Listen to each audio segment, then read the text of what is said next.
my God. It's time. Hi. Welcome to the Writer's Block with Sarah and friends, and I'm Sarah, and these are my friends. Oh no, Dinah, what happened? Oh no. I feel like Right as we connect. The first issue of the night, yes. right as we go Oh my God. live. It's a great sign. It's a good time. Well, thank you so much for coming to our show. This is our first time on our very own platforms, so bear with us. There might be a little bit of stumbling and whatnot. I don't see any eyes showing that people are watching. I hope people are watching. Can we I, see if people are watching?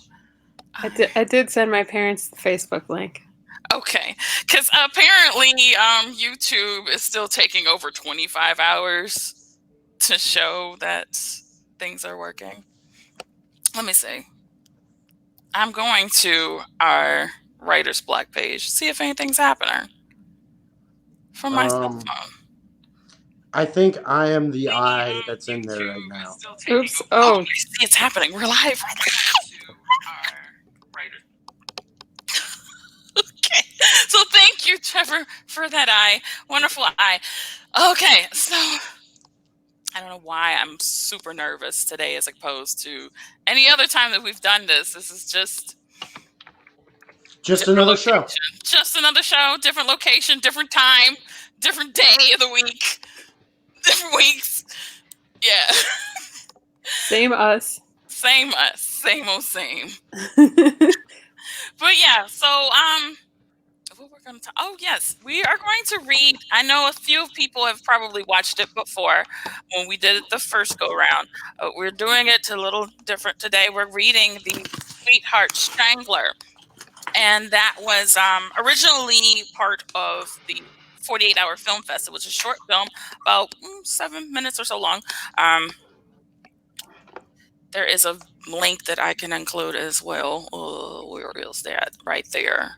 Although we're going to be reading it. We're not reading it along and singing the whole parts, but I'll just show the link again. But yes, it exists. So we're reading the an excerpt from the full-length production musical. It's a musical, yes. So if you guys thought we were just going to be keeping bodies in our rooms locked up like my videos, there's going to be singing. So that's why everybody's held captive today. So without further ado, we'll go ahead and I will go ahead and read the narration. All right, away we go. Exterior, an old tree by the lake day.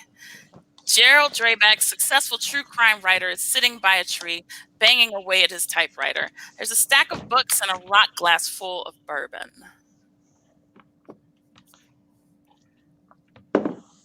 I probably shouldn't tell you until I finish the piece. Okay, I'll tell you. I mean, what's the worst that could happen? It's a serial killer that kills people in love. How? Get this. He strangles them. Very intimate. Probably sexual. I'm telling you, this is the story I'll be remembered for. Yeah, I'm renting this remote cabin on the lake. It's right across from where all the killings took place. I should get back to it. I'll call you when I find a break in the case. Hangs up and he starts to sing. I love my books, I love my work, the life of the mind and noble pursuits, the power of prose to shape the world anew. The life of a true crime author, bringing my loves to you. Go boldly to the future. Mid-sentence, a barbed wire is swung across the tree and tightened around Gerald's throat. He struggles as it tears through his neck, and he begins spraying blood across the pages of his typewriter. Exterior to Drayback House night. Tommy Thompson and Angela Drayback, both late 20s, Both dressed for relaxing lakeside, wander out to the back deck of the Drayback house. I'm just saying, if I drive, I should get to pick the music.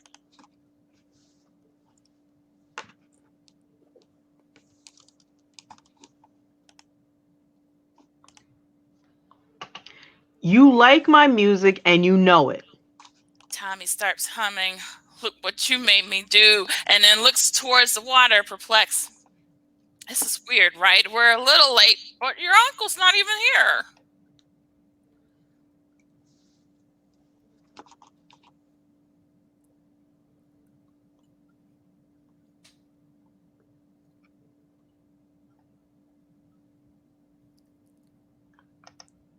I was surprised to get an invite.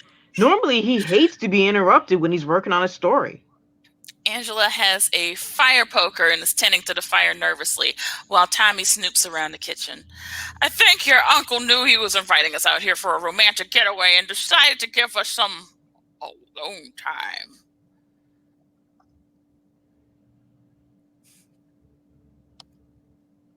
time. Well, that doesn't make any sense. But let's just not try to think about it and enjoy ourselves. Now we're talking. I love this woman. Tommy starts to get handsy, resumes humming "Look What You Made Me Do." They start making out and shuffling towards the bedroom. Strangler version of plays. Interior Drayback house later. We see the fire has died down a little. Angela enters wearing Tommy's shirt from the last scene and a pair of short shorts. The Strangler begins to move closer to the house. Again, Angela picks up the fire poker and begins tending it.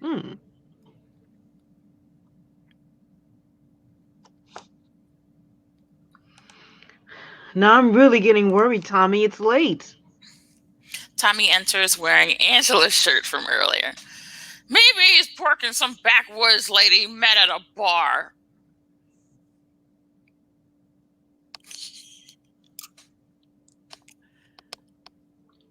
What the hell, Tommy?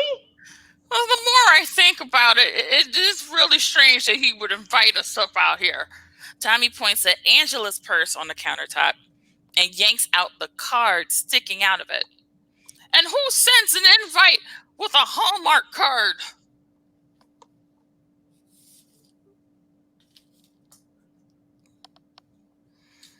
I'm calling the cops. Oh, you know they can't file a missing persons until it's 48 hours. Tommy mimes sexual activity.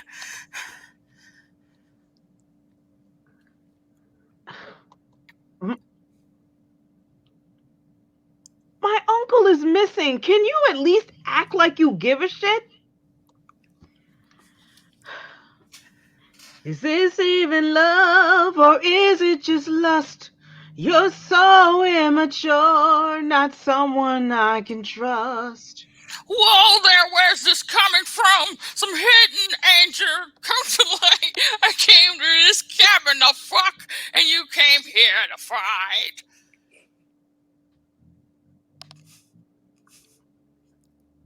Is this even love or is it just lust? You're so focused on sex, and I'm filled with disgust. Oh, disgust! You gotta be kidding! Say what you really mean. Let the truth come out. You breaking up with me? I don't know. I really don't know. And I think I'm gonna go unpack. Angela leaves with her suitcase to the bedroom and shuts the door. And that's not fair! What? You're being so selfish right now. Don't start right now, Tommy. No, I need to get this off my chest. Oh, great. Here we go. What's my... I poked my eye. What's my middle name? Huh? Yeah, you heard me.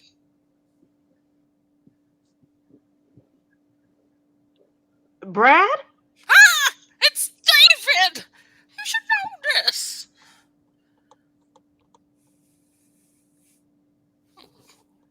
Look, Tommy. Oh, we have been dating since middle school.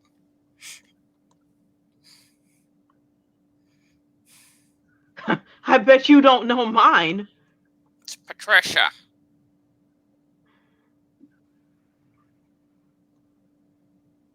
Yep, old Patsy. Yep. Can we talk about this later? I'm really worried about my uncle. Oh, he was investigating a serial killer. Maybe he's in town doing some interviews or something, huh? Angela is clearly relieved the subject has changed. Yeah, maybe. What's the killer's MO?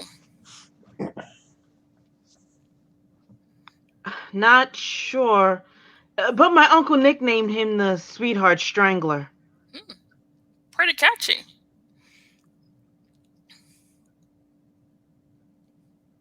I know, right? Strangler knocks out the power. All the lights go dark. Tommy screams, "Ah!" And Angela remains calm. Angela! Angela!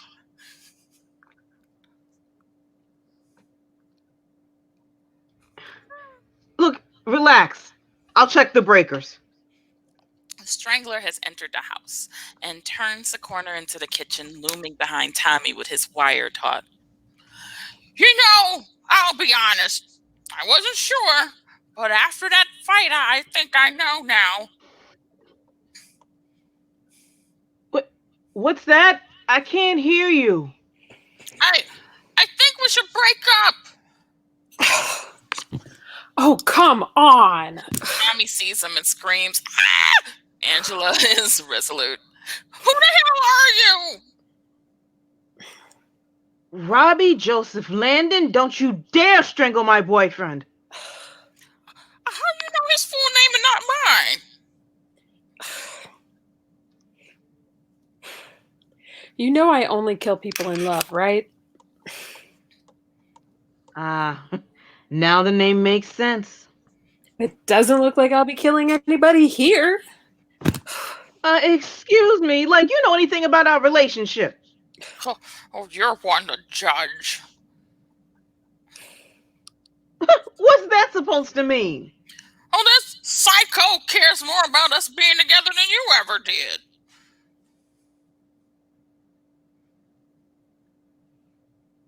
It's not that I didn't care. I was just more worried about my uncle. Oh, don't worry. He's dead. Why No. her uncle? He was all up here all alone. He loved his work. Well, that seems like a stretch. Not to me. So you'd kill a guy that loves his dog? Yeah. What about a guy who loves mints, but only a little bit? Honestly, Tommy, how can you be arguing about semantics? He just told us he murdered my uncle. Please don't yell at me. I'm not a child.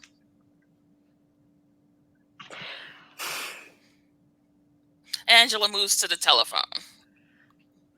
Let's talk about it. Strangler puts down the wire he was carrying. Is that the phone cord? Mm-hmm. Strangler nods. Angela puts the phone back in frustration. Okay. Tommy, it sounds like you feel like Angela doesn't care about you. Why is that? Well, for starters, we've been dating for the better part of a decade, and she doesn't even know my middle name.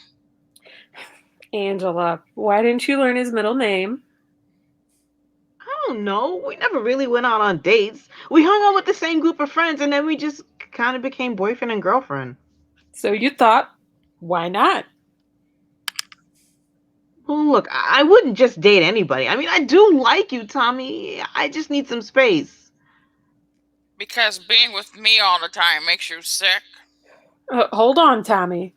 Now, do you ever hang out with friends without Angela? Yeah, I have a fantasy draft with some buds. Isn't Angela entitled to some alone time that's not dictated by your schedule? Well, I guess I never really thought of it like that. I'm sorry, Angela. No, I'm sorry, Tommy David. And they hug. I love you so much. Oh, that's nice. Oh, all right. Time to die. You tricked us! Guilty. Joke's on you. I take boxing classes at the local Y. Take this red pill, fuck. Tommy takes a couple swings. The Strangler's unfazed. Oh, shit. Run! Exterior to Trayback House night. Angela leads Tommy as they run down the dock on the back of the Trayback House to his dock where there's a small boat. Get his attention with the boat and then I'll run and meet you on the other side of the lake. Okay. And the Strangler appears from the woods. He's much closer to Angela, but goes after Tommy. Why is he only coming for me? I'm sorry. I'll come back for you. Angela? Angela! Tough break. Love is a complicated. Oh, just kill me. Okay. Strangler chokes Tommy. And he fades to black. Exterior in the woods. 2011 Range Rover pulls up the dirt road to a lakeside clearing. It parks, and the driver, Steve, 19-year-old yuppie bro in 2 polo shirts, pops off his Gucci sunglasses to check out the water. This must be the place. Carla, 18, blonde and ditzy in short shorts, gets out the passenger side and stretches for the boys.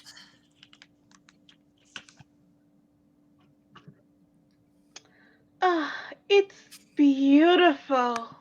From the back seat, Peter, 19, in a short sleeve dress shirt, creased chino shorts and Italian loafers, no socks. Gets out, checks out Steve and Carla. Yeah, beautiful. Piling out of the other door is Elliot, 18, glasses, rumpled, nerdy. His face is blurred in a worn paper map, and he's holding 3 backpacks. Paper bags. Backpacks, gosh. He trips on his way out the car and drops everything, scrambling to pick it up. Guys, we need to make sure we're in the right spot. We don't want to accidentally set up on private property. Finally, looking almost hungover and carrying a thermos, Barbara, 18, shuffles out the middle back seat. She's wearing actual hiking boots and a backpack. Looks like it's for a long trip for her.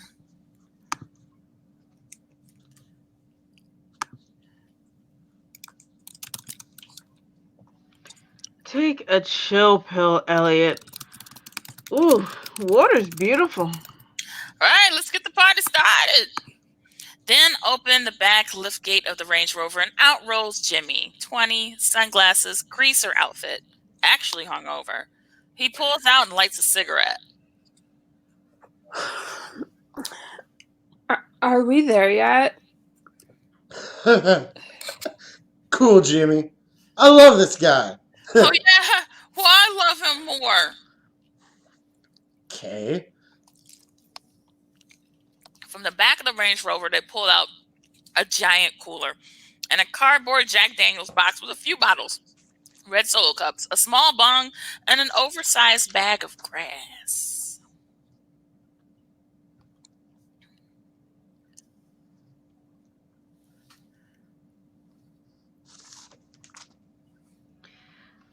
I love camping. Guys, we need to actually set up our stuff before we get blasted.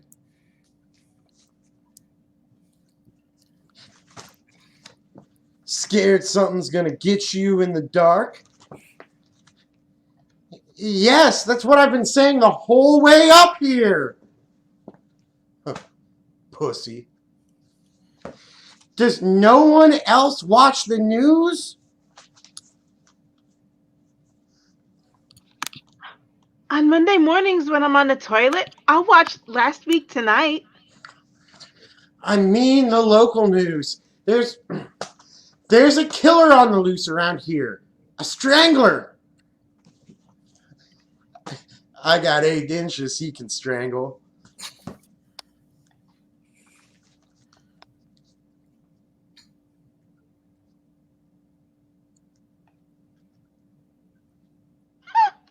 More like 4. How are you joking right now? We could die.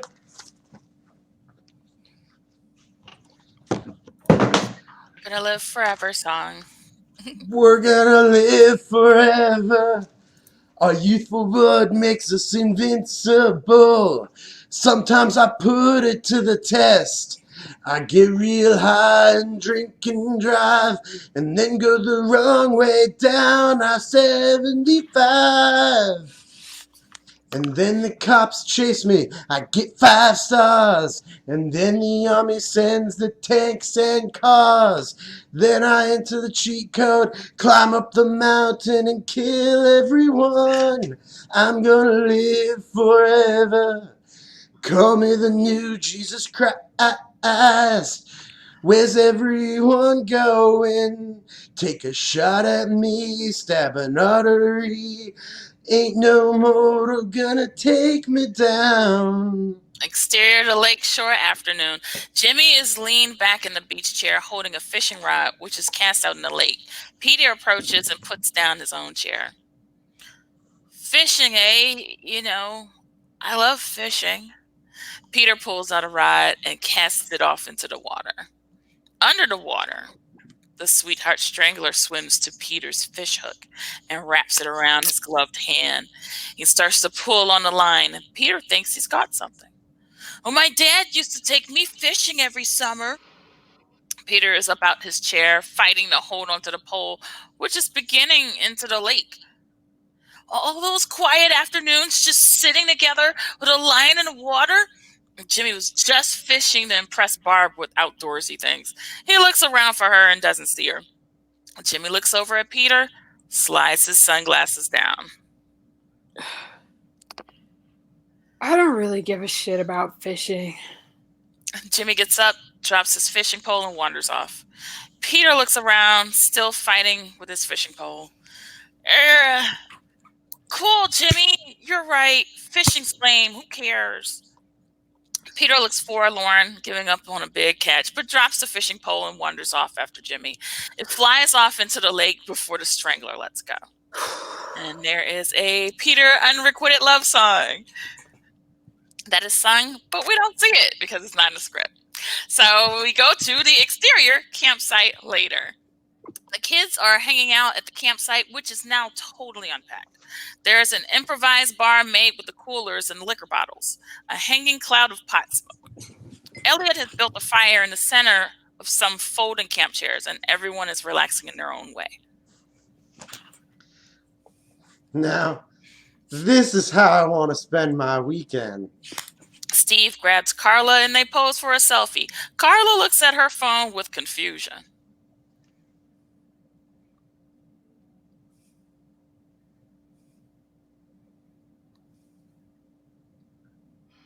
I can't share it. Huh? Carla is holding her phone up in the air. No change. No change. No signal.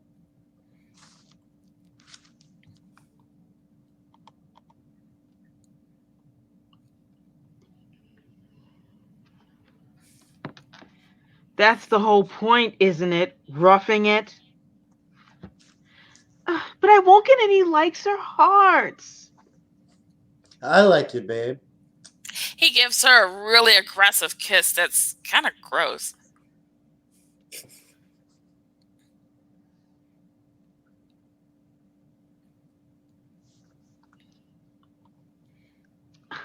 Oh, Steve, you're so sweet.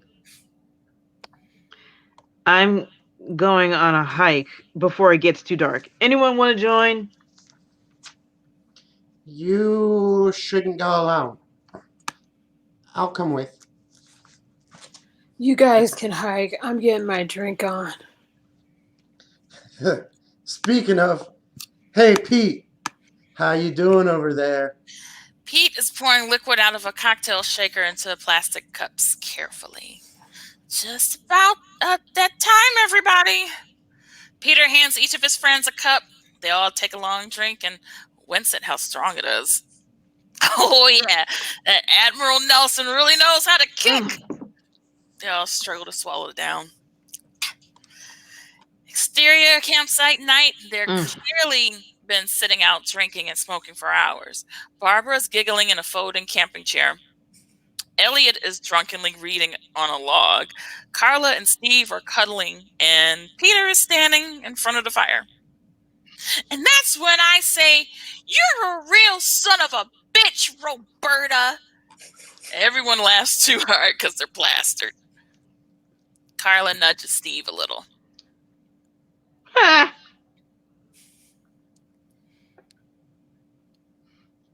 Hey, babe.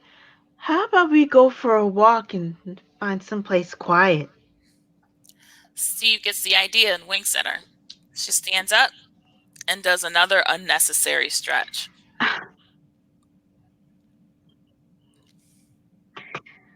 I'm gonna go find a little girl's room. I'll be back. Everyone's too drunk to pay close attention. Maybe too quickly. Steve gets up to excuse himself. I've got to go have sex with Carla in the woods. They all get a little laugh out of that. And he wanders off. Exterior, some big rocks by the lake. Night. Carla and Steve just finished having sex on some big rocks near the lake.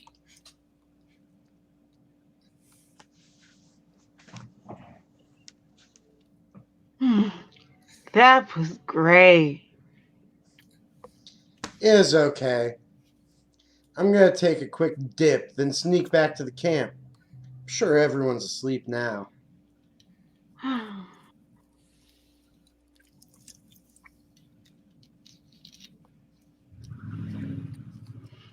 Oh, all right. I love you, Steve. Yeah, that's great, babe.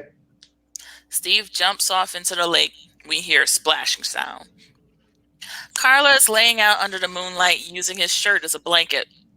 She starts to realize she's completely alone in the woods. That can't be good. Splashing gets more distant. In the distance, we see the Sweetheart Strangler slowly approaching through the dark woods, watching Carla. He takes a good long while to get there. She doesn't notice. As he gets closer, he notices a large, heavy stone. He squats down and picks it up. He inches closer and closer to Carla. She finally looks over and sees the hulking madman approaching her and screams. And he presses the big stone down into her chest, knocking the wind out of her. Her head and shoulders are sticking out. She's still screaming, but she's got no air left. She's doing the best, but it makes no sound. She slowly expires as the strangler presses down. We hear bones snap. Strangler strikes. What was that song? Oh my gosh, what did we do? The Strangler strikes. I improvised something and it was bad. I loved it. The Strangler strikes. The Strangler strikes. Watch your back when the Strangler strikes. I think that's what it was. That was a lot of work for the Strangler. So he sits down on the murder stone to catch his breath.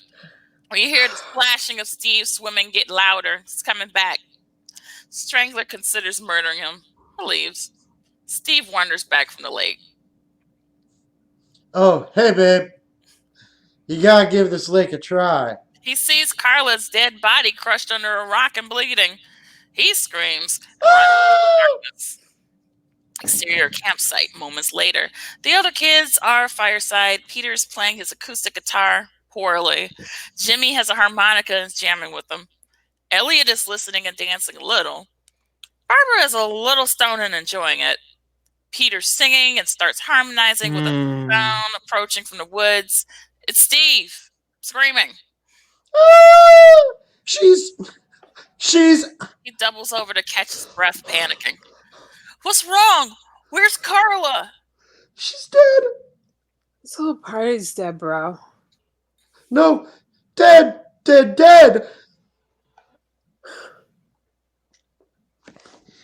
Uh-oh.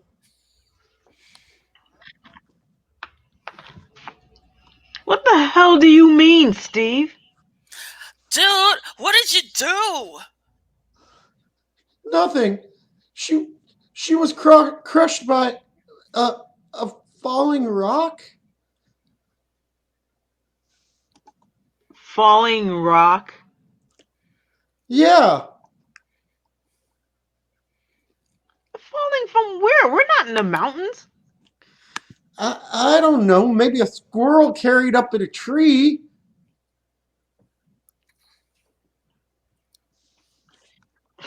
So you want us to believe a squirrel carried up a rock heavy enough to kill Carla up a tree? Maybe they teamed up. Like ants? Like ants. Guys?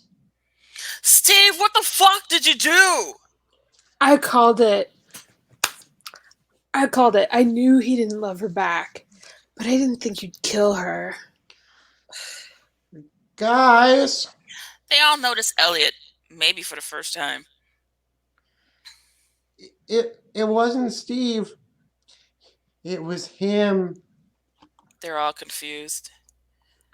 The Sweetheart Strangler. Who's the Sweetheart Strangler? They all inch closer to the campfire. He's a deranged killer. Murdered half a dozen people over the last few years. You know Gerald Drayback? They don't know Gerald Drayback.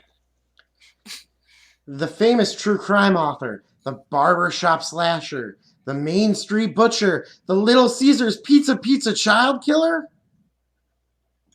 Oh, yeah, that guy. What a scumbag. Yeah, who sells serial killer naming rights? Well, the Sweetheart Strangler murdered him. He might have been a piece of shit, but that's a pretty catchy name. He kills people who are in love, usually by strangulation. So that means everyone realizes Steve is a jerk. Hey! I liked Carla fine, but she didn't deserve to get crushed slowly to death under a rock. We need to do something. Yeah. Nobody kills my fuck buddy and gets away with it. We could do this song, group rallies around together after that. Yeah! We can do this. We can do this. We should call the cops. Psh, that's for pussies. I got 6 years of Krav Maga. Jimmy pulls out a switchblade and flicks it open. I'm in. Let's do this. They all ready themselves for a fight and wander back into the woods. Exterior, some big rocks by the lake. Later. The group slowly approaches Carla's body, right where Steve left it. There's a pool of blood, and the big rock is still sitting on her torso. Oh, Jesus, I'm going to get sick. I still think we should call the cops. Yeah, okay. Looks at her phone. Shit, I can't get a signal out of here. Barbara's holding her phone up trying to get some bars. Fuck this guy. He's got to pay. I can fuck him up. We can't do this song. You can't do this. The Sweetheart Strangler is nearby watching them. He approaches from out the woods, startling them. Sounds like someone's a little in love with themselves. The Strangler cracks his knuckles. Steve assumes a fighting stance, but is shaky. Peter, Jimmy, Elliot, and Barbara back away. Jimmy leans on a tree while he's excited to watch. Steve attacks the Strangler, punching at him a few times with no effect. The Strangler reaches for Steve, who tries to grab him and do an armbar.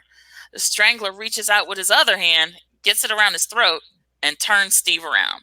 Now, having him by the throat from behind, he strangles Steve with both hands, making sustained eye contact with all his friends. Steve gurgles and dies. Strangler strikes. Strangler Strangler strikes. Better watch your back when the strangler strikes. Peter, Elliot, and Barbara scream in unison and run away. Jimmy gives him a little golf clap. Ah!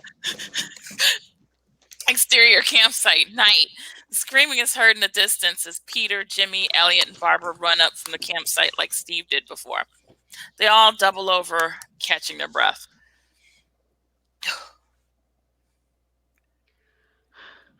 We can't run forever. The Range Rover. Right! Car keys! I'm driving. Peter goes into the cooler and pulls out the Range Rover key fob. He holds it aloft and presses the button, and it chirps. In the distance, we hear an explosion. They see a fireball. Oh, yeah. I forgot to mention he does that. What? Blows up cars.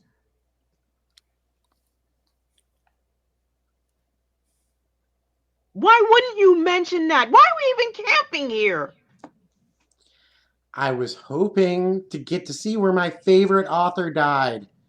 Maybe catch his killer and take over his legacy? That's the stupidest thing I ever heard. You're going to get us all killed. I mean, most of us, at least. Wait. He died here? Like, right here? The cabin's supposed to be right on the lake. Barbara grabs Elliot by the shoulders and gets in Then his let's face. find it. Elliot shuts up and points off to the distance. Barbara lets Let's go. find it. They all take off together in search of the house. Interior of the Drayback house, continuous. Rock smashes through the window on the back door, and Barbara reaches in and unlocks it. They all pile in and close the door behind them. The house is musty and disused. Maybe he still has a landline phone. I'll look around. I'll look for weapons. I'm going to find a place to hide. They all split up and begin looking around. Elliot wanders around the kitchen looking for the phone before he finds one on the wall near the pantry. He picks up the receiver, and there's a dial tone. The phone works! I'm calling 911. Elliot begins punching the keys. Interior police station, continuous. Officer Dooley, 30s, heavy, powdered sugar in his uniform, and notices a flashing red light on his switchboard. Wait, O'Malley. Okay. 911, what's your emergency? Help! 2 of my friends were murdered at Lake Chokesalot. Carla, she was crushed by a rock. And Peter, his car exploded and... Oh, slow down. Is the killer still there? Yes! It's the Sweetheart Strangler. Lights focus on Dooley. A vein in his forehead twitches.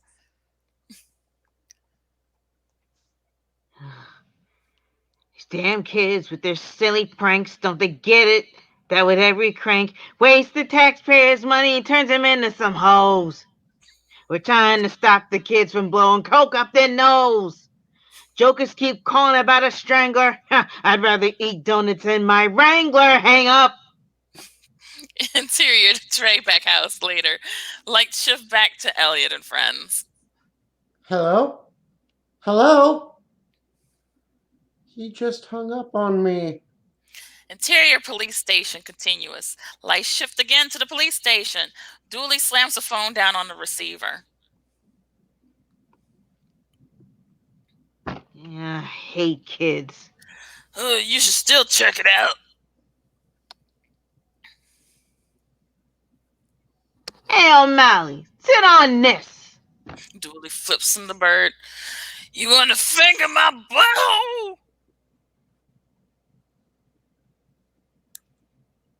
No. Blake chokes a lot. I'll go.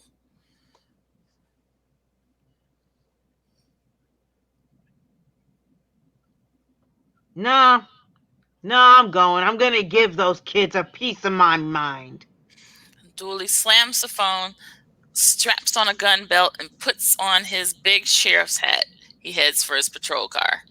Interior, Drayback house, later. The kids are sitting in a circle in the living room, cold, afraid, and panicking.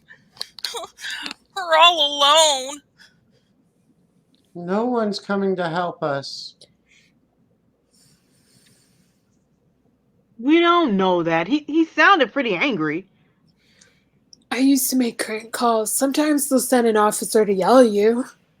So you think he's going to help us? I mean, arrested is better than strangled. I'm not going to sit here and wait for the strangler to come out and kill us. You're right. We need to do something. Barbara pulls a knife out of her boot. I'm all set, but you guys should do that. Jimmy just leans back on the couch like he's not worried. You saw what he did to Steve? Like, you'll be able to fight him off with that. I'm out of here. Peter wanders down the hallway. You two should really take this more seriously. Elliot starts rummaging through the kitchen looking for a sharp knife. He finds a corkscrew, empty liquor bottles, cheap cigars.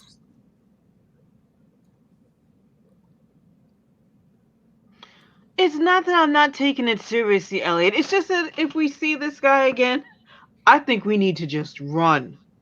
Elliot is still rummaging. Well, every story I've heard about him, getting a hold of anyone ends badly.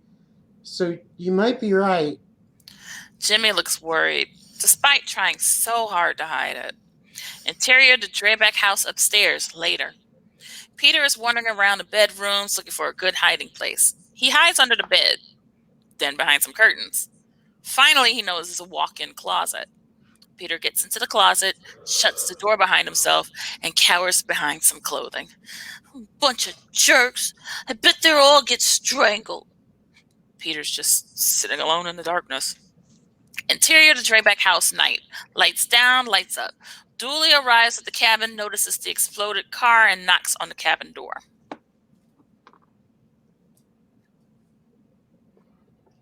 Police! Open up! Thank God you came. Officer Dooley notices an unopened box of donuts that has mysteriously appeared on the counter. Ooh, donuts. I love donuts. Mind if I have one? Kids are panicking because he said he loved them. These are nothing better than a warm, sweet, sugary pastry. Strangler appears. Kids are frozen in fear. I don't care if it is a stereotype. I love this little circle of perfection. Strangler smothers Dooley by punching the entire box of donuts into his throat. Kids run into the woods out the back door. Strangler strikes.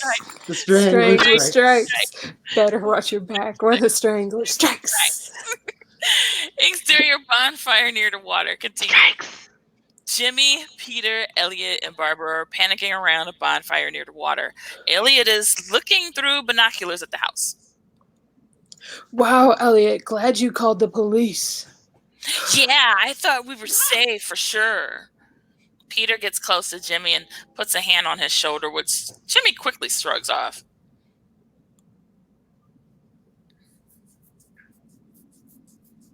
Lay off him. It's not his fault they love donuts. Does anyone here love anything or anyone? Jimmy looks at Barb, scared.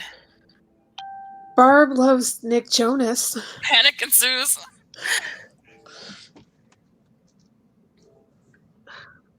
Don't worry. That was just a fad. Everyone breathes a sigh of relief. I love my dog. Everyone looks scared. But he's dead now. Another sigh of relief. Teens and temporary love song. One moment we are in love, the next is gone. Things I thought I'd never let go of now makes me yawn. Damn on them haters. Oh God, that's gay. I thought you said you laid her. Oh yeah, that was just a play. We're all just teens and temporary love. Last year she was a queen. This year I've had enough. We're all just teens in temporary love, stuck on our routines and afraid of harmless vaccines. In the song, Peter is constantly chasing after Jimmy. And instead of Peter loving friends, maybe he's obsessed over some mundane things Jimmy said to him earlier.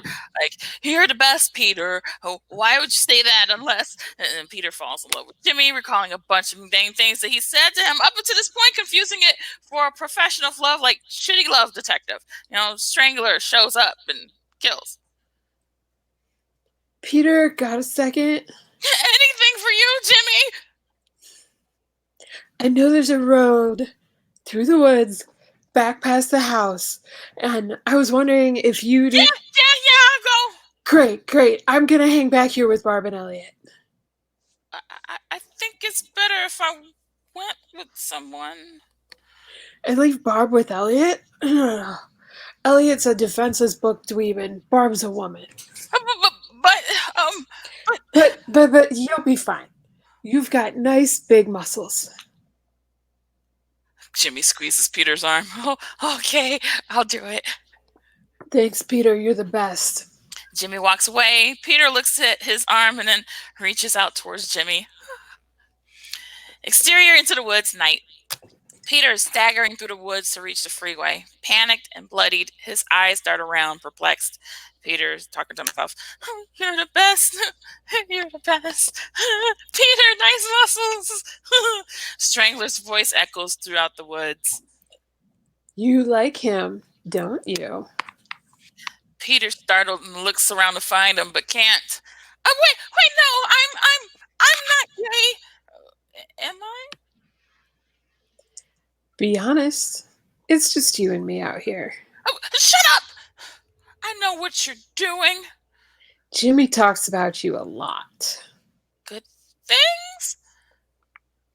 Very good things. You're his best friend. A strangler appears from behind a tree, throws a noose over a high tree branch, and then sneaks up behind Peter. He pulls it up around his throat. Peter panics and tries to run away. The strangler lets him go, but runs for the other end of the rope.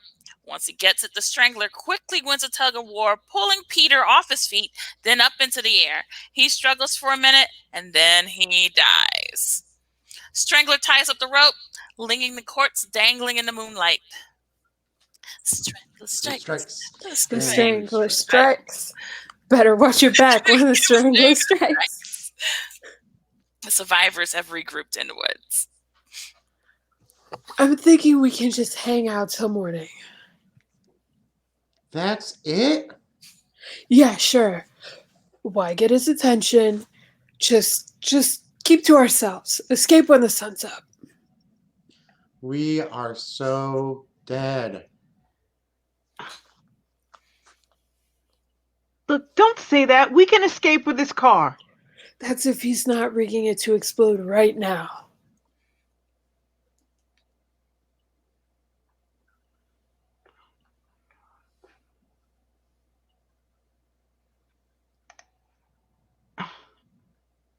Let's not give him a chance.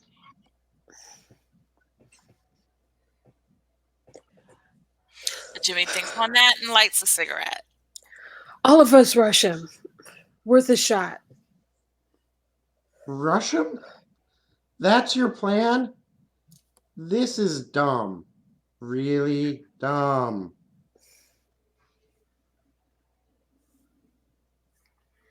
Have you got a better plan? Keep running? Maybe hide until morning? Sounds like a chicken shit way to go. That was your idea like a second ago? Just let it be known, I think this is a terrible plan.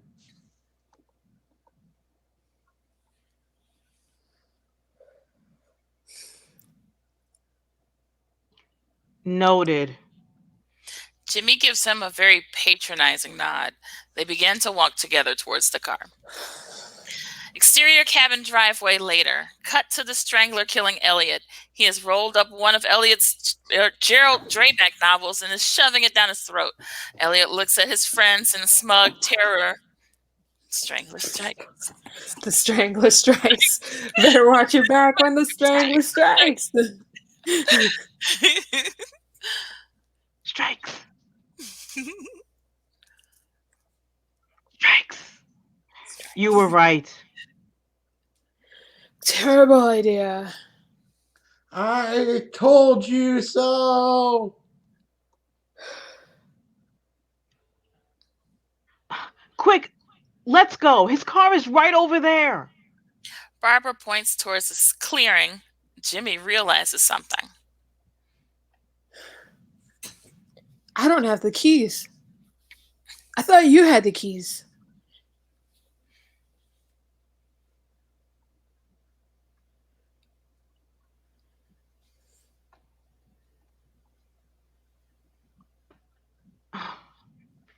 Shit. We really didn't think this through. Death rattle from Elliot. No. Please don't kill us. We have so much to live for. Jimmy and Barbara cower. The Strangler walks right past them and disappears into the woods. Barbara peeks open her eyes after nothing happens.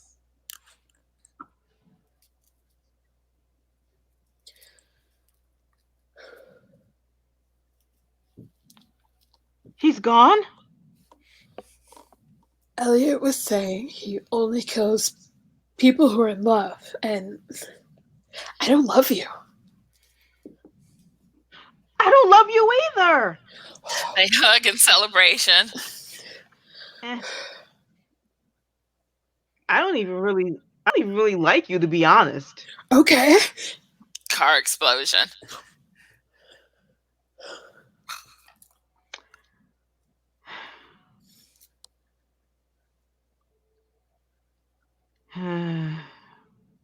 And there goes the car. Light bulb moment for Jimmy. The fishing boat. If we cross the lake, the freeway's right there. Let's go.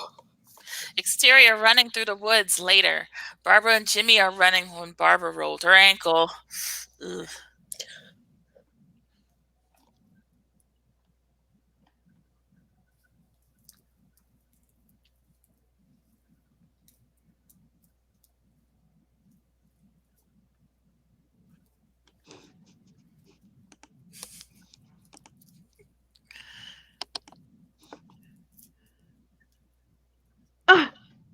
Go!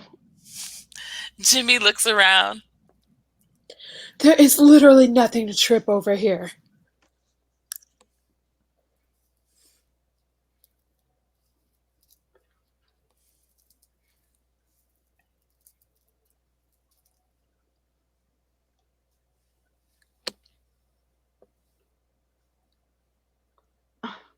Look, just help me up.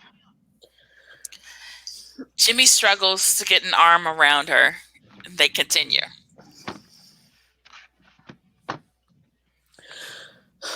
Okay, up we go. Try standing on it. Barbara tries, but she winces in pain. It's okay. It's okay. You can lean on me when you're not strong.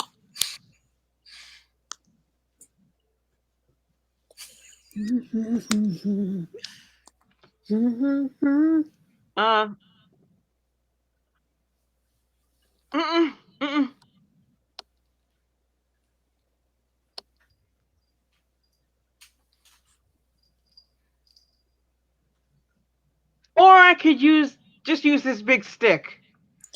Oh yeah. That's probably better. Jimmy stares at Barbara.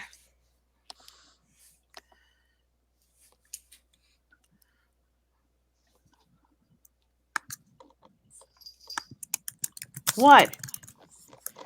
You don't like me.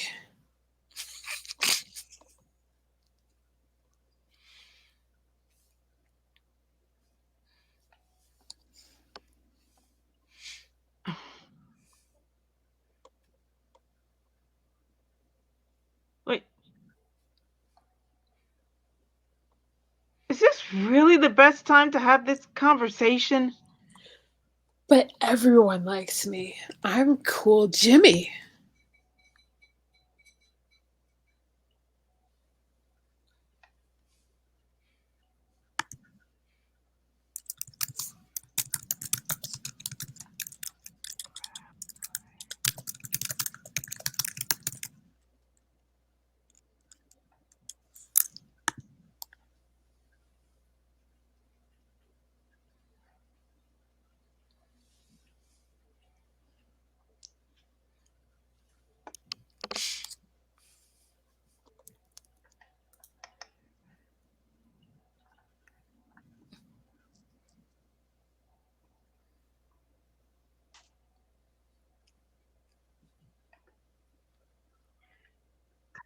There is nothing more desperate than someone who gives themselves a nickname. No, I get it. I get it now. You're an outsider where being cool is overrated. Mhm.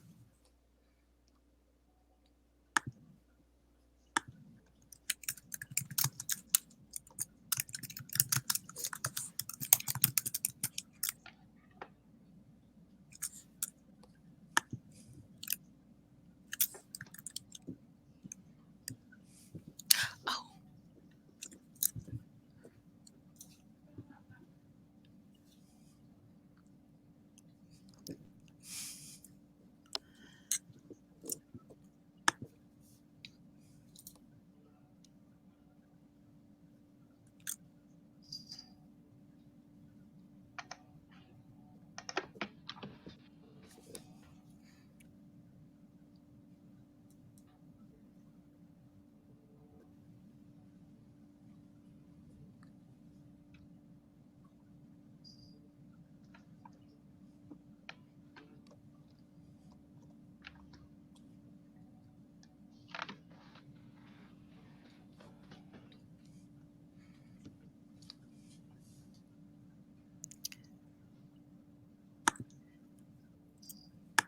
hey, Claire, can you read your line one more time, please? I get it now. You're an outsider where being cool is overrated.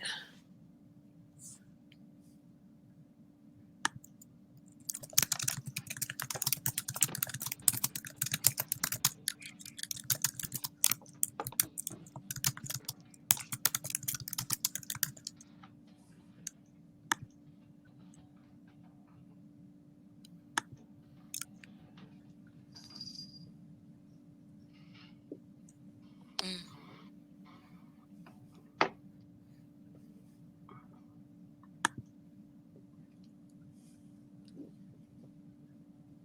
I think we've got a bit of delay with Dinah and her feed right now.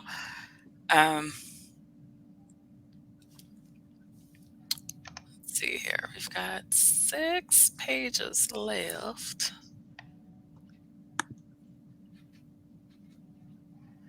Okay. Get it?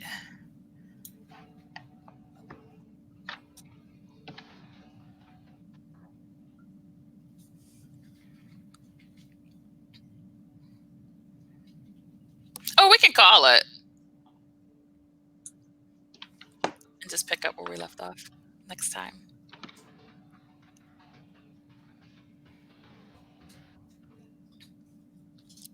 Tune in next time for the exciting conclusion of The Strangler Strikes. The Strangler Strangler Strikes. We'll go ahead. strikes. Something, We'll something, something. The strangler strikes. Yeah, we'll go ahead and call for the reading tonight. Because I think you're having some issues with sound and there's a bit of delay. I noticed it was happening, but then it was started getting longer and longer. Like, it's technical stuff happening, but it's cool. It's cool. Maybe the people will find out what happens to the remaining 2. too, in the woods. We planned this cliffhanger for y'all. Yes, we did. All right. Give you So, something to look forward to. yes. All right. So I guess we can go ahead and bring on one of our writers. We did lose one of our writers today. He is actually out doing his show. He left about 10 minutes ago. They are part of there's a show called AI Police Department, where it's like an interactive storytelling where it includes AI and humans and you, the viewers. So it's nightly at 8 p.m. That's the link down there at the bottom of the screen. Don't leave just yet. They'll still be on later. For future reference, yeah, they'll be there for a while. So, but yeah, every night on Twitch. All right, so, Mike, are you with us right now? Just gonna check to see if he is there for an interview. I know it's a little premature, but that's okay. Just give me the thumbs up, and I'll just throw you on here. All right. Hey. Oh, your mic's not on. Let me see. Can you unmute your mic, please? Somehow. Forgive me. You got me now? Yes. Okay.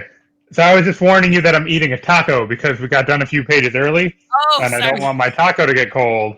But I think that's just part of the charm of the show. Yeah, we're all at home. I've been steadily chugging this water the whole time. Same. I've been trying to be discreet, but still drinking like a man. You all know me. I'm not discreet. Great to see you all. Great to be here. You too. It's your first I very time. much enjoyed it. Thank you. It's the first episode back. You'll work out the technical problems. I had a great time. That's what that. Yeah. I saw that Jason posted on the Facebook page that he liked hearing it sung. He loved hearing it sung. And I can't stress enough, your guys' promos are better than the content. So you really set the bar too high for the script that we gave you here. We've got a lot coming up. We've got a lot of spooky things happening in the next couple months. We've got Dinah's show that's coming up. Oh. So that one is, let me see, spaghetti, meatballs, and the Marshalls. So Ooh, that sounds fun. Nice and food oriented. Mm-hmm. So cannot wait. I'm excited to watch the ones that I didn't like. So let's see. Who do we have? I don't see people in here. Does anybody see anybody in these chats? Because I know I took them off because they were starting to slow down my computer. So, and I couldn't see that there was a YouTube. So I think YouTube is still being weird. Well, I don't have questions on the Facebook chat, but right. I was curious what you kind of wanted to do with a slasher film musical mashup. What was where did that idea come from? Well, it was not our choice when we started because we were randomly assigned musical as the 48-hour film festival, which was the genesis of the idea. But once we had that, my feeling is that, comedy comes from mismatches. I think it's funny to do something. If you've got to make a musical, you should make it in a weird genre that does not seem on its face to support musical. I'm reminded based on this situation that, Brad Pitt's the best looking guy in Ocean's 11 and he's always stuffing his face in every scene in Ocean's 11. You want to put these things together in a way that's amusing. And that was just, once we committed to that the first time and made the little short film, that it was a fun time. You know what? This is a premise where there's more material here. I'm not confident we've yet nailed it. I love what you guys have done with the thing, and I'm like, yeah, I need to rewrite a lot of that. But we had a good time just blue skying and saying, you know what? If we spent 90 minutes on this, there's a lot of premise here to have fun with. and a lot of tropes to dig deep into. And Oh horror, that genre, especially slasher films, like it's jokes. It's set up and punchline of this person's gonna get killed and you're gonna see it and it's all gonna pay off. right. So just all of that kind of coalesced for me in a way that made sense.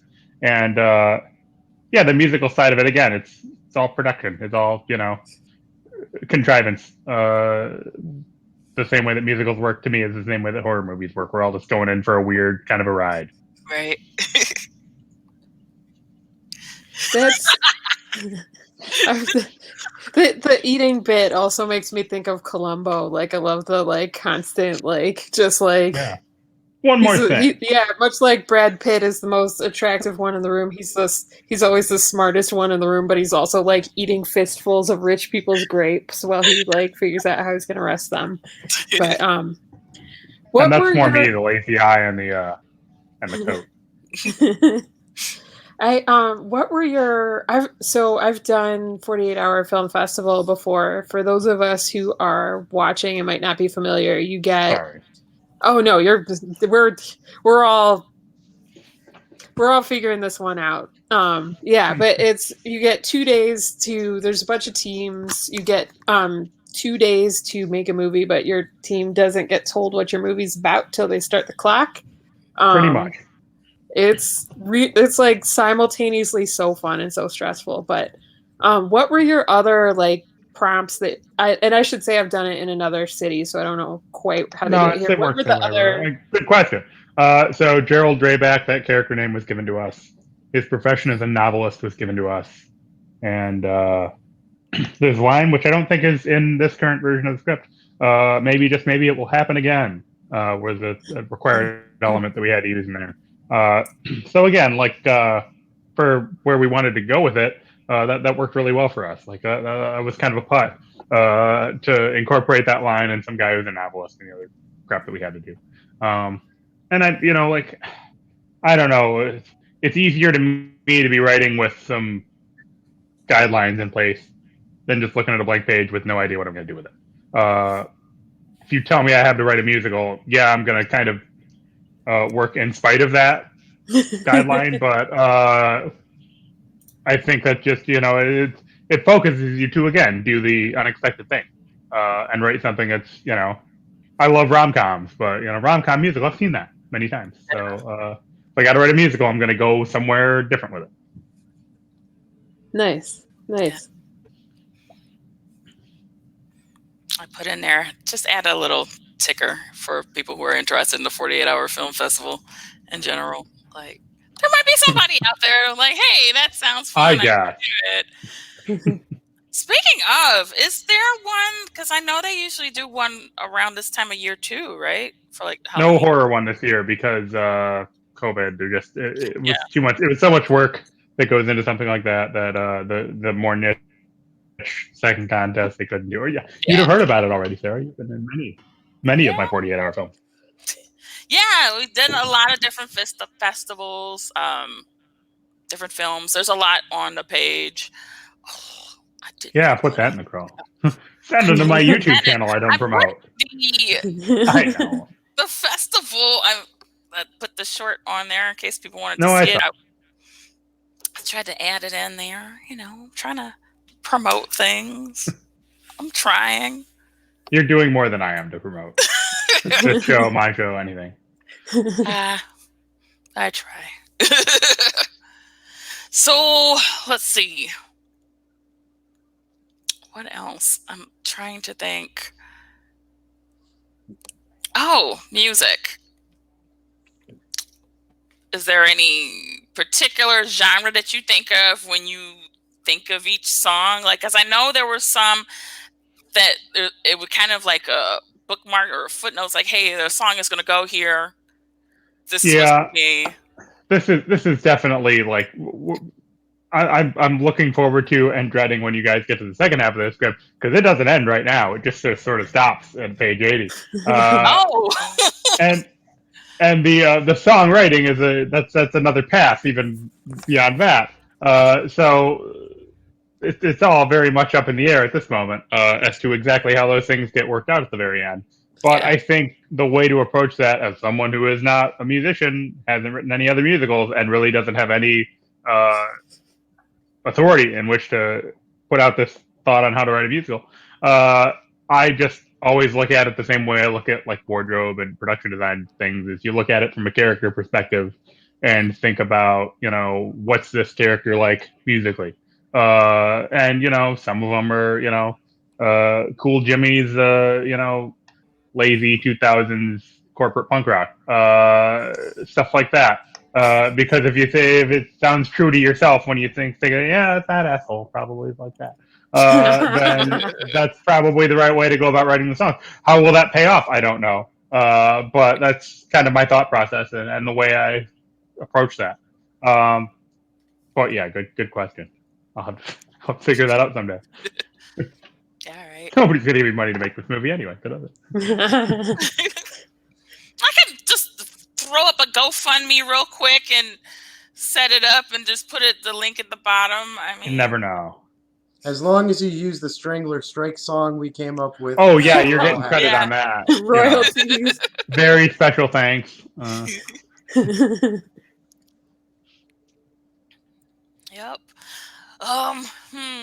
It looks kind of quiet, but that's okay. That's the first one. What kind of It's the first taco is episode of the new it? season. Oh, okay, that's a complicated question. Oh yeah. So yesterday, 2 days back, I smoked a brisket. So I had leftover brisket, and then I went to my fridge and didn't have any cilantro, and that's when I said, okay, I can't make real tacos, so I'll just do some like boring ass Taco Bell type shit. And then I said, okay, I got a regular tortilla, and I've got a corn tortilla, and I'm gonna do some like Taco Bell bullshit double decker taco type of things. So I made my own queso to go in between the two shells, and then it was brisket, shredded cheese, sour cream, onions, and that was mine. If you would have just I had like 5 more pages to make my taco, and I was down doing that taco business, thinking I would scoot back into the chair. Nobody would know I wasn't here, but and the Wi-Fi that gotcha. didn't work out. I had enough time to make the taco, but not to eat it. I mean, if you want to like just make one on our show, feel free. I mean, we're gonna have another half of this episode, so Yeah. where I set the camera could be in my kitchen. Okay. And then We'll one just day keep when the COVID's camera over, on Hey. you. We'll keep the camera on you while we're doing the script, and you'll just be making tacos. and I'll just be and- making tacos. Hey, I'm not gonna tell you not to do that. It's a new show now. Sarah and Friends in Kitchen. You're back. Sorry, I froze for a second there. I literally the Wi-Fi must have heard me talking trash about the concept of Wi-Fi. I'm sorry, but You I'm don't sure, miss taco time, like. well, well, yeah. Just go ahead and drop your address in the chat, and we'll all be over to sample that. Cause Do like a drive-in through thing and come through the alley. drive-through brisket Taco Bell. Yeah. That's Well, we can't put like only in the private chat after we get off. yeah. Tabbing. I think you're muted, Sarah. Yeah. Yeah, we can't hear you. Nope, can't hear anything The you're really saying. life-affirming taco thing she's got. We can still see you, so we can Nothing. still see you lip things, but What the fuck? Okay, There you 2 go. words. First word.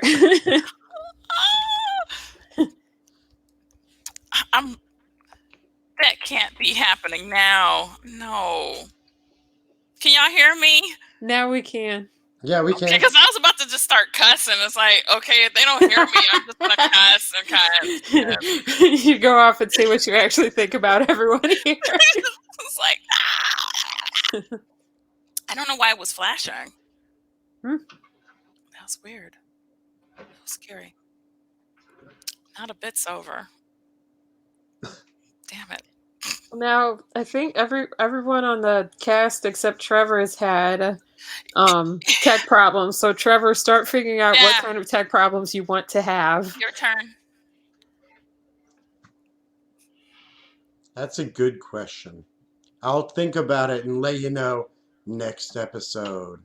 Did It's you have a another train? cliffhanger. Was the train you, Trevor? I had the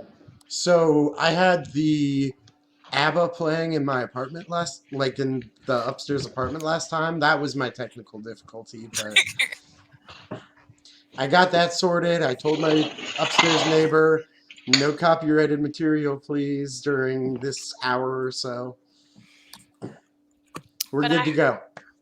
I had heard a train somewhere around like page 20 or something. It's like somebody's by the train. It could have been here. There's trains all through Hamtramck.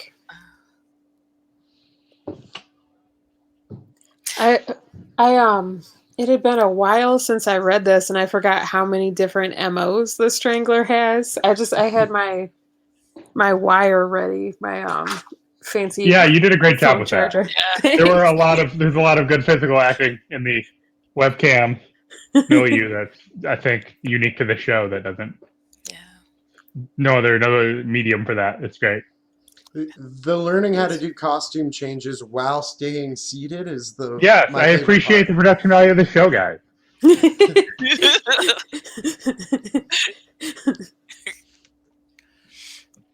Multiple hat changes. I actually bought hats today I bought hats. I'm sorry.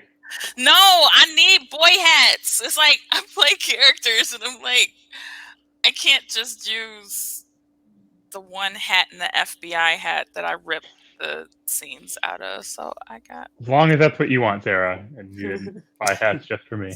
raising the game. I was gonna buy who got the MSU hat? I didn't take a note of that. I just bought one. No, but what character got the MSU hat, or was that just the hat you had? Peter. Okay. Because I figured, I don't know. I guess I'm still like missing Evil Dead, but it's like, okay, at least one local character has to have some sort of Michigan memorabilia, like college. I know. I can't remember their names, but yeah, one of them, she has on the shirt, and like, just keep it going, tradition, whatnot. I could have picked Michigan, but yeah. And still nobody's watching me to even talk trash about Michigan, like. Oh, we've got a couple of them on Facebook, so I guess we'll find out. We'll find out if they're Michigan or state. Yeah.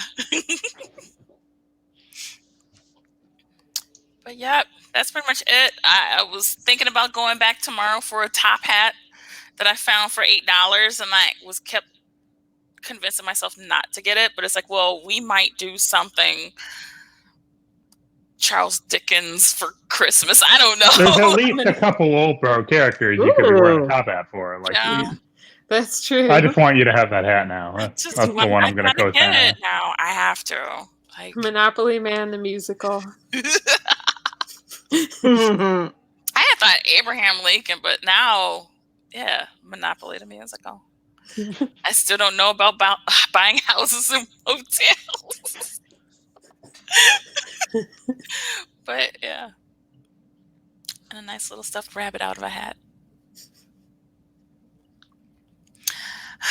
All right. Well, I guess it's 8:20. We can wrap it. There's nobody that's dying for one last question from the audience. Also plugs. Shit, how do I do this again? No, I didn't mean to cuss. Dagnabbit. Oh yeah, I'll just put. There's a lot going on with this. I don't want to be fancy today. I'm just going to throw it over our faces. For those that want to submit a piece, you can go ahead and send sketches, screenplays, thewritersblock2020@gmail.com. Justin, you just not got it. Send it in. Justin says, what about Railroad Tycoon? And I'm like, yeah. I need a little twirl. Mr. Moneybag. Is there a particular Railroad Tycoon in Railroad Tycoon? There are multiple railroad tycoons, actually. I think you can be whatever tycoon you want to be, and if that's a top hat tycoon, then live your truth. Yes. I have this very pleasant top hat memory of like years and years ago helping a friend move out, and it was like a day that was going to be horrible. She was moving out from a terrible ex-boyfriend. No one she knew had a car. I couldn't drive at that point, but it was one of those things of like, we solved this today. I don't have a car. I know people who have cars, so we borrowed this giant, horrible, shaky van. Like, people would get out of your way and the letters were peeling off the side from a friend of mine, and move the rest of her stuff out so she could, stop talking to dude. But two of the things that turned up when she's like clearing the rest of her house out are her top hat and monocle. So they were like driving around South St. Louis. It's like 105 in this van. We've sweated completely through the front of our shirts, and she has on a top hat and monocle. It was one of those things that was like supposed to be an awful day and just turned into one that was really pretty great. It's like people see that it was huge and red. We called it the death van. My friend bought it off a roofing company for $500. People like notice you when you're driving this thing, and they look over, and that day they would like look over and see this woman completely drenched in sweat wearing a top hat, monocle, and like ratty t-shirt. It was, yeah. Oh my God. That was my primary association with top hats, and I think you should get the top hat. Yeah. Because they apply to everything. I am so sold right now. Like, next month, I'll read the story. I'll have my top hat. I don't know. The narrator could have a top hat. Narrator's hat. There were pimp hats there, too, which I still kind of want. You know what? I'm just going to buy all the hats, you guys. Where did you go that had all these good hats? Value World. There was Value World off of 9 and Coolidge. Oh, that was like good. The Halloween costume stuff. And I kept telling myself, like, no, there might be a child who really, really needs this, and I don't want to take away. What child really needs a top hat? I don't know. It could have been a fancy child, clearly. A fancy child. It could have been somebody that wanted to live their dream. Little aspiring newspaper magnate just needs to just start dressing for the job he wants. No, fuck him. He could have been little Abraham Lincoln. I don't know. That's a different hat. That's a stovepipe. He's just trying to grow up to like break strikes and like 19th century workers. Like you don't aspire to be a top hat person. Honestly, that's not a good. I really could be changing the history of America on whether or for not the better. This is your chance to kill young Hitler right there. Take the top hat. It didn't work for Orange Face. He probably had a red wagon or something. What are they all like? Dr. Sam Beckett told him his building was going to be ugly, but it didn't take. Oh, that's a Quantum Leap episode. Listen, Red wagon. I'm sold. I will buy all the hats. All right. So yeah. Thank you all. Thanks everyone for coming out tonight. Thanks for having me. Frank, as always, it's been a pleasure to have you on our show. Thank you to my friends. It's been great, like going through this crazy journey and.